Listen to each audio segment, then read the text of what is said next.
अस्सलाम वालेकुम रहमतुल्लाहि व बरकातुहू। स्टूडेंट हम लोग आगे हैं। अब चैप्टर नंबर 10 है, लेकिन वो स्टूडेंट जिनको इस बुक का नहीं पता वो कोई भी बुक ले लें। हम आज हमारा ये जो लेक्चर है ये हायर आर्डर डिफरेंशियल इक्वेशन का है। फर्स्ट आर्डर डिफरेंशियल इक्वेशन का सेक्शन जो है वो हम कंप्लीट कर चुके हैं। वो आप प्ले लिस्ट में तरतीब के साथ लेक्चर वाइज देखें।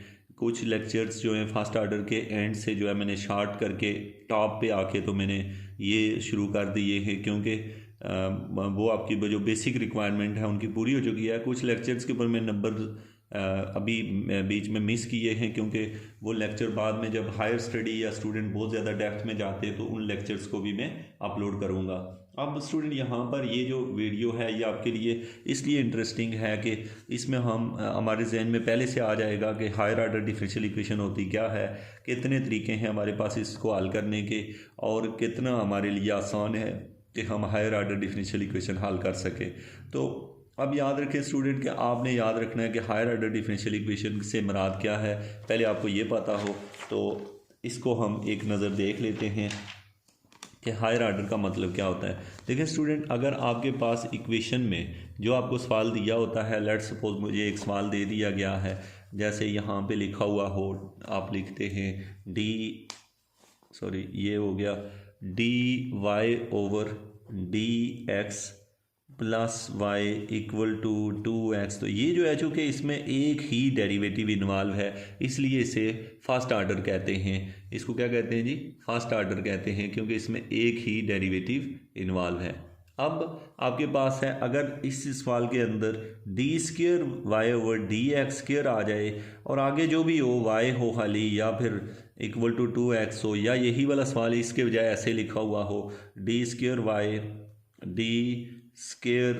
Over D x square plus d y over D x plus y equal to 2x। तो ये जो सवाल है स्टूडेंट, ये जो है ये भी क्या है, इस सवाल को अगर हम देखें तो ये जो सवाल लिखा हुआ है ये सवाल भी हायर आर्डर में आता है, ये भी हायर आर्डर में है। अब सवाल है हायर आर्डर से क्या मुराद है।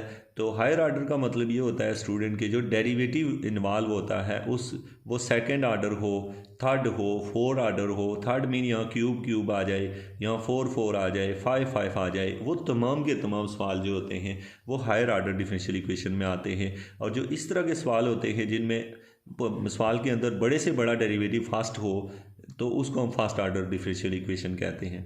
अब स्टूडेंट अगला हमारा सवाल ये है कि फास्ट आर्डर डिफरेंशियल इक्वेशन के हल करने के तरीके तो हमने सीख लिए हैं, हमें आपको नहीं आते तो आप जाके पहले देख लें। लेकिन अब हायर आर्डर को हल करने के कितने तरीके हैं और कौन कौन से हैं, और कौन सा आसान है, कौन सा मुश्किल है, और क्या हमारे लिए कितने जानने ज़रूरी हैं, ये हमारे जहन में कुछ सवाल आते हैं। याद रखें स्टूडेंट कि एक चीज़ तो ये नोट कर लें कि हायर आर्डर डिफरेंशियल इक्वेशन को हम इस तरह का जो सवाल लिखा होता है इसको पहले आसान करके लिखेंगे, और ताकि ये हो कि आपको कोई भी हायर आर्डर का हो तो जैसे भी शिकल का बुक पे लिखा हुआ नज़र आए आप उसको देख के परेशान ना हो जाएं, सवाल को रिकॉग्नाइज करना जान जाएं।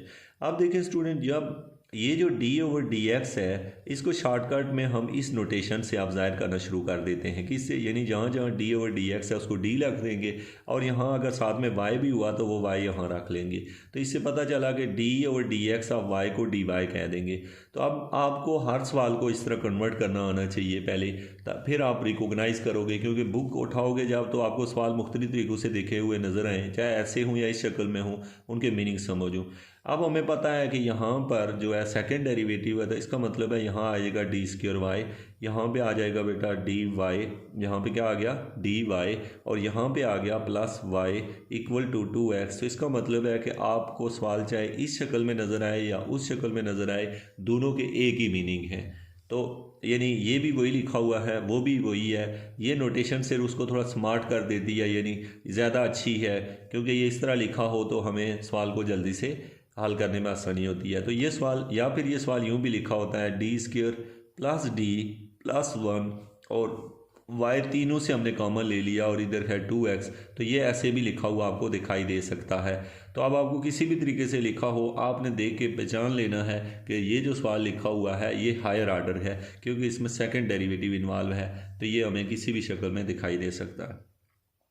अब स्टूडेंट सबसे जो अहम चीज़ होती है जब हम हायर ऑर्डर डिफरेंशियल इक्वेशन को हल करते हैं, तो उसके लिए जो पहला स्टेप होता है वो होता है कि हमारे पास जब सवाल को हल करते हैं तो सवाल को हल करने के लिए हम उसको दो हिस्सों में डिवाइड कर लेते हैं। दो हिस्सों में डिवाइड करने का मतलब कि इस साइड वाले का सोल्यूशन अलग निकालते हैं और उस साइड के लिए अलग एक सोल्यूशन होता है। ठीक, अब आपके पास आ गया सोल्यूशन जो हुए दो हिस्से हो गए इसके। अब इनके नाम आपको बेटा बताऊं। जो इस साइड वाले को जब हम हल करते हैं तो इसको हम कहते होते हैं कॉम्प्लीमेंट्री। क्या कहते हैं? कॉम्प्लीमेंट्री। आइंदा ये याद रखना, इसको कहते होते हैं कॉम्प्लीमेंट्री। इसको इस हिस्से का नाम होता है कॉम्प्लीमेंट्री फंक्शन। क्या नाम होता है? Complementary function. इधर वाला जो होता है उसे कहते हैं कॉम्प्लीमेंट्री फंक्शन। अच्छा, जो उधर वाला होता है ना, इधर वाला जो दूसरी साइड वाला होगा उसको हम कहते हैं पार्टिकुलर। क्या कहते हैं? Particular integral. क्या कहते हैं? अच्छा, ये क्यों कहते होते हैं ये भी मैं रीज़न आपको बताता हूँ। अच्छा, ये हो गया, इसको हम कहते हैं कॉम्प्लीमेंट्री फंक्शन और इसको कहते हैं पार्टिकुलर इंटीग्रल। अब ये दो तो आप याद रख लेंगे। जब भी हमारे पास कोई हायर ऑर्डर डिफरेंशियल इक्वेशन होती है तो उसकी इस साइड को जब हल करते हैं या ये जो साइड है उसके कॉम्प्लीमेंट्री फंक्शन कहते हैं और उस साइड को हम लोग पार्टिकुलर इंटीग्रल कहते हैं। अब आपका सवाल है कि इसको मैथ में कैसे लिखते हैं? इसको मैथ में वाई सी लिखते हैं और उसको वाई पी लिखते हैं। ठीक है, तो लिखने में हम ऐसे लिखा करेंगे, एक को कहेंगे वाई सी और दूसरे को कहेंगे वाई पी। तो ये हो गया बेटा आपका complementary function and particular integral. ठीक है, ये दो हो गए। अच्छा, जब हम इन दोनों को आपस में जोड़ लेते हैं स्टूडेंट, इन दोनों को हम आपस में जोड़ लेते हैं, यानी हम एक असल सोल्यूशन ये नहीं होता। असल सोल्यूशन होता है y is equal to y c plus y p. जब इनके जवाब जो होते हैं उनको हम जोड़ लेते हैं तो ये जब ये जोड़ते हैं तो ये जो वाई सी होता है इसे कॉम्प्लीमेंट्री फंक्शन कहा जाता है, इसको पार्टिकुलर इंटीग्रल, और इसको हम लोग नाम दे देते हैं जर्नल। इसका दूसरा जो y होता है इसका नाम रख लेते हैं जर्नल सोल्यूशन। क्या नाम रखते हैं? जर्नल। क्या लिखेंगे? जर्नल। इसको हम कहते हैं सोल्यूशन। ये आपने नाम याद रखने हैं। ठीक है, तो अब आपने क्या कहा? आपने ये कहा कि जब भी हम हायर ऑर्डर डिफरेंशियल इक्वेशन को हल करते हैं तो उसका जो सोल्यूशन होता है एक वाई सी भी निकालते हैं, वाई पी भी निकालते हैं और वाई निकालते हैं। वाई जो होता है उन दोनों के जवाबों को जमा कर देते हैं, जो भी आंसर आते हैं, तो जो है वो जो सोल्यूशन निकलता है उसे जनरल सोल्यूशन कहते हैं।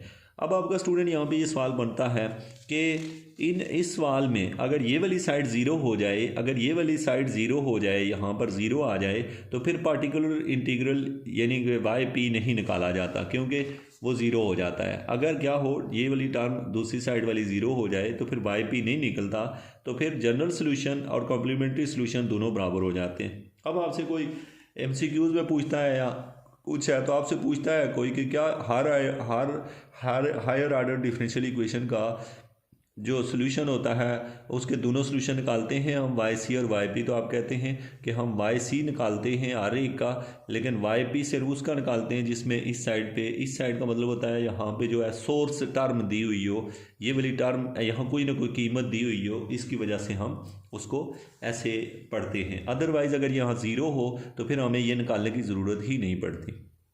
अब स्टूडेंट आपका नेक्स्ट क्वेश्चन यहाँ पर ये है जो आपने यहाँ पे लर्न करना है या आपके जहन में होना चाहिए, वो ये है कि क्या जब हम हायर ऑर्डर डिफरेंशियल इक्वेशन को हल करते हैं तो इसके कितने तरीके हैं। तो याद रखें स्टूडेंट, जब हायर ऑर्डर डिफरेंशियल इक्वेशन को हल करते हैं जो ये वाली साइड होती है इसको हल करने का सिर्फ एक ही तरीका है, वो होता है या तो क्वाड्रेटिक फार्मूला या सेंटेरिक डिवीजन। अगर जैसे ना d³ या d4 आ जाए तो या तो क्वाड्रेटिक लगाते होते हैं या सेंटेरिक डिवीजन लगा के इस साइड को हल करके वाई सी निकाल लेते हैं इस पे, लेकिन वाई पी निकालने के तरीके डिफरेंट होते हैं। तो इससे हमने ये लर्न किया कि असल में डिफरेंट वे होते हैं वाई पी निकालने के। ठीक है, जबकि वाई सी जो होता है वो हम जो है वाई सी निकालने की टेक्निक्स जो होंगी वो नेक्स्ट वीडियो में हम देखेंगे कि टोटल कितनी टेक्निक हैं जिससे हम वाई सी निकाल लें। तो फिर वाई पी निकालने की भी आप टेक्निक सीखेंगे, बाद में तमाम सोल्यूशन को ऐसे जोड़ देंगे तो आपका क्या हो जाएगा, सोल्यूशन निकलता रहेगा। तो अब आपसे को पूछे कि यहाँ पर इसको सोल्यूशन को हम लोग कॉम्प्लीमेंट्री सोल्यूशन भी कहते हैं और इसको पार्टिकुलर भी कहते हैं। ठीक है, ये हमें पता हो। अच्छा, कौन कौन से, ये कौन सा सोल्यूशन है, कॉम्प्लीमेंट्री फंक्शन या कॉम्प्लीमेंट्री सोल्यूशन, और ये है पार्टिकुलर इंटीग्रल या पार्टिकुलर सोल्यूशन। इन दोनों को जमा करते हैं तो जनरल सोल्यूशन आता है। ये अक्सर आपसे कोई भी बंदा पूछ सकता है। तो इन इन पॉइंट्स के बगैर अगर आप हायर ऑर्डर डिफरेंशियल इक्वेशन पढ़ रहे होते हैं तो यकीनन आप उसको उस तरीके से नहीं अंडरस्टैंड कर पाते जिस तरह से उसको करने का अंडरस्टैंड करने का हक है। तो फिर उसके अलावा जो यहाँ पे हायर आर्डर में आपको जो भी सवाल जिस भी टाइप में लिखा हो आपसे सवाल पूछा जाए, आप रिकॉग्नाइज कर सकें, आप बता सकें कि इसका पार्टिकुलर सोल्यूशन निकालना है कि नहीं। यहाँ पे मैं एक सवाल आपको देता हूँ, जैसे मैं आपसे कहूँ 2d² plus 3d plus 1 into y equal to x, तो क्या ये जो सवाल है इसका पार्टिकुलर सोल्यूशन निकलेगा? तो आप कहेंगे यस, क्योंकि दूसरी साइड पे एक्स है। अगर यहाँ ज़ीरो होता तो फिर पार्टिकुलर सोल्यूशन निकालते ही ना, फिर वाई और वाई सी एक ही होते, तो फिर हम एक ही वाई सी निकालते, उसी को वाई यानी उसी को जनरल सोल्यूशन कह देते। तो ये हुआ स्टूडेंट आपके पास। और लास्ट पे एक चीज़ मैं आपको बता दूँ कि जब भी हायर ऑर्डर डिफरेंशियल इक्वेशन में सवाल के साथ एक कंडीशन दी होती है किसी पॉइंट के ऊपर, तो उसको इनिशियल या बाउंड्री वैल्यू प्रॉब्लम कहते हैं, जो कि हम आगे जाके मज़ीद इसको देखेंगे अगर इस कॉन्सेप्ट को जब सवालों के ऊपर आएंगे। तो ये था आपका हायर ऑर्डर डिफरेंशियल इक्वेशन का फर्स्ट लेक्चर। इसमें आपने होप्स हो के जनरली चीज़ें सीख ली होंगी। नेक्स्ट में इंशाल्लाह हम डिस्कस करेंगे हायर ऑर्डर डिफरेंशियल इक्वेशन में कॉम्प्लीमेंट्री सोल्यूशन निकालने की टेक्निक सीखेंगे और इसको लिखने की technique. Thank you so much.